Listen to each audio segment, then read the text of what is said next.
ఇప్పుడున్న సిచ్యువేషన్ మీ మీ చూస్తుంటే మీ అబ్జర్వేషన్ ప్రకారం కానీ లేకపోతే మీ స్టడీస్ ప్రకారం కానీ మన తెలుగు పిల్లలు ఎంతమంది ఇట్లా ఇల్లీగల్ వీసా మీద ఉన్నారనుకుంటున్నారు?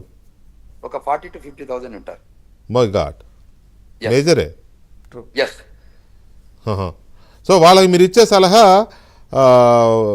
వాలంటరీగా డిపోర్ట్ అయిపోతే తర్వాత ఆపర్చునిటీ వచ్చినా మళ్ళీ వెళ్ళమని. తప్పకుండా రండి. మీరు అదే దొరికితే పోర్ట్ ఆఫ్ ఎంట్రీలో కానీ అక్కడే. మొన్న ఈ మధ్య మేము మన లా ఆఫీస్ నుంచి కూడా 2-3 కేసులు చూసాము. వాళ్ళు ఎక్కడ అంటే హ్యూస్టన్ లో ఉన్న జైల్లో ఉన్నారు, డిటెన్షన్ సెంటర్ లో ఉన్నారు. సో దాని నుంచి వాళ్ళని తీసుకురావడానికి చాలా ఇబ్బంది అవుతుంది. ఎందుకంటే వాళ్ళు ఓవర్ స్టే రూపకంగా డిటెన్షన్ లో ఉన్నారు. సో వాళ్ళని తీయడానికి అంత లేదు. ఇప్పుడు కోర్టులో అంత ఫాస్ట్ గా కేసెస్ కూడా జరగట్లేదు.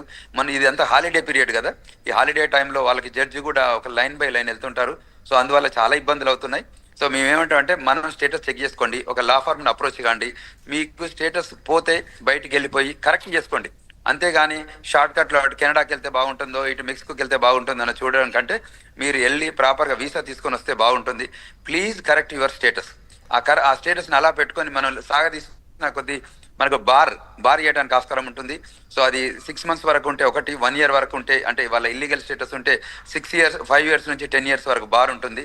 సో వాళ్ళు ఎప్పుడు వెళ్ళినా మళ్ళీ DS 160లో వాళ్ళు పెట్టాల్సి వస్తుంది. అప్లికేషన్ ప్రాసెస్లో వాళ్ళు ఆ పోర్ట్ ఆఫ్ ఎంట్రీలో కూడా ఇష్యూస్ ఉంటాయి. కాబట్టి అమెరికా, ఇప్పుడు ఇండియా నుంచి అమెరికాకు మైగ్రేషన్ కంటిన్యూస్గా ఉంటుంది, అవకాశాలు ఎప్పటికి ఉంటాయి.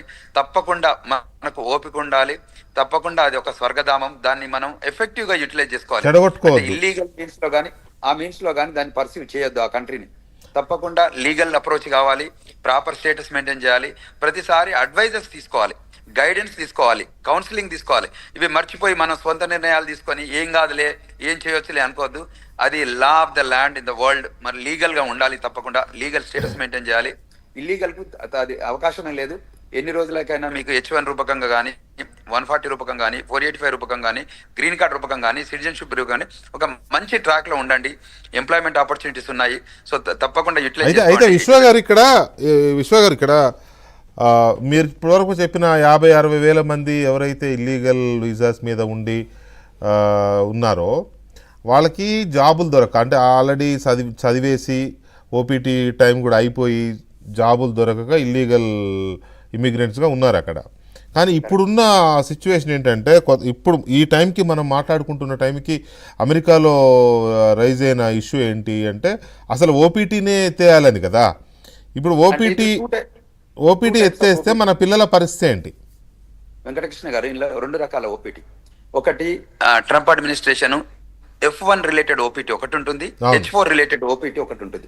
అక్కడ ఈఏడి ఓపీటీ మీన్స్, అంటే ఓపీటీ అనేది F1 కే ఉంటుంది కానీ బట్ బేసికల్ గా H4 ఈఏడి ఉంటుంది చూడండి.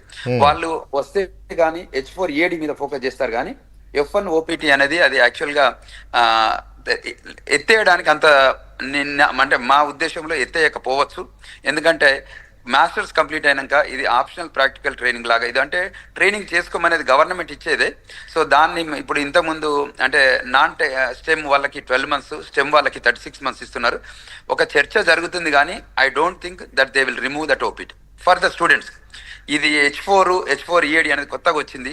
దాన్ని maybe they can correct it. ఎందుకంటే దాని ద్వారా వీళ్ళు ఏంటంటే అమెరికాలో ఉన్న వీళ్ళు ముగ్గురు, అంటే డొనాల్డ్ ట్రంప్ కానివ్వండి, వీళ్ళు మన ఇలాన్ మస్క్ గారు కానివ్వండి, తర్వాత వివేక్ రామస్వామి కానివ్వండి, వాళ్ళు ఏంటంటే they are more on business immigration.